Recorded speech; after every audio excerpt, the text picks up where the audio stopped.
Bonjour, Morning Brief du 14 février 2019, septième séance de baisse consécutive pour la bourse de Tunis. C'est une série impressionnante. Bassem nous dira et donnera plus de détails. Après, je reprendrai la parole juste pour commenter une actualité qu'on vient de recevoir ce matin. Donc, je cède la parole à Bassem pour euh, commenter le marché. Bonjour Trace, bonjour tout le monde. Les séances se succèdent et se ressemblent pour la place de Tunis. Hier, c'était une nouvelle baisse, moins 0,42. Alors, pour ce mois de février, moins 2,67% de baisse. Pour l'année, c'est moins 2,8%. Donc c'est une série extrêmement négative, un début très très difficile pour la place de Tunis. C'est une place qui déprime, elle n'arrive pas à démarrer réellement son année 2019. Le Tun Index, maintenant, il doit défendre ses 7000 points. Nous sommes à 7068,31, donc nous sommes en moins de 1% pour retomber sous le seuil des 7000 points.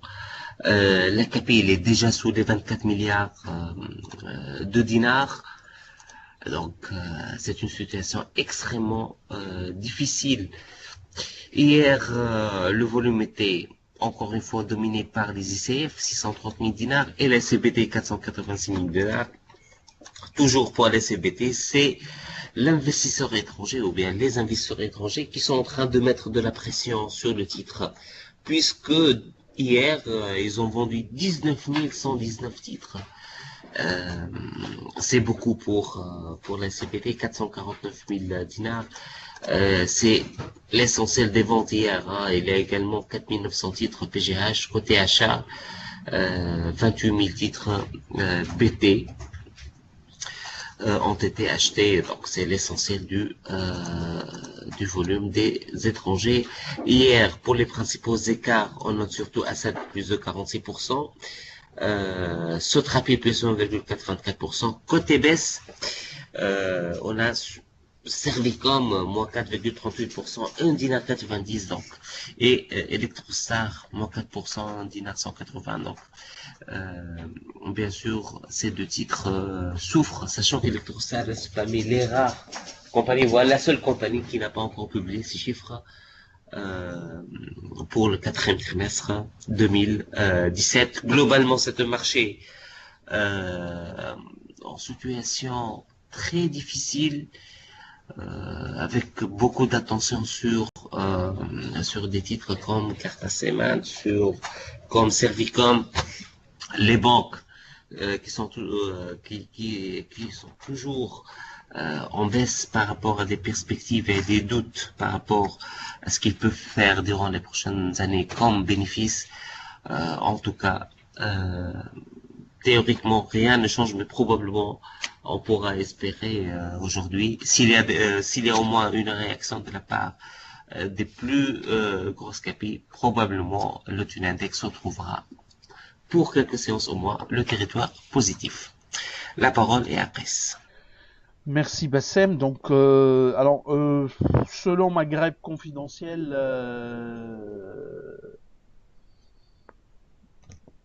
PGH devrait changer de directeur général.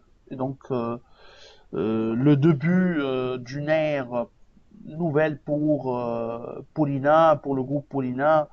On n'a pas de détails sur les noms du nouveau management, mais a priori, il y aura un changement majeur au niveau du management de Paulina. C'était dans une certaine mesure attendu suite aux rumeurs de plus en plus persistantes qui datent depuis plus d'une année euh, par rapport à un problème privé en ce qui concerne l'homme clé de Paulina, Monsieur Abdelwaheb Ben Ayed. Donc, On aura plus de détails, Inch'Allah, au cours de la journée par rapport à cette nouvelle. Mais ce qui est sûr, c'est que si ça se confirme, c'est vraiment une nouvelle ère qui commence pour le groupe Paulina. Euh, c'est tout ce qu'on a pour ce matin. Bien sûr, les banques continuent leur tendance baissière. Le niveau, disons, de l'endettement élevé en Tunisie en ce qui concerne le secteur privé, donc, et le besoin de recours au crédit pour les entreprises tunisiennes face au risque face à la crise de liquidité et l'assèchement, donc d'une manière générale, des ressources pour le secteur bancaire pèse sur l'économie tunisienne et donc sur la rentabilité des banques. Donc nous, on ne prévoit pas du moins pour ce premier semestre, une reprise du secteur bancaire en bourse euh, au-delà même des résultats 2018 où l'impact de la dégradation de la qualité des actifs serait à notre avis inférieur à celle attendue ou prévue pour l'année 2019. Donc c'est tout ce qu'on a pour ce matin. Je vous remercie pour votre attention et je vous donne rendez-vous pour demain matin. Au revoir, à demain.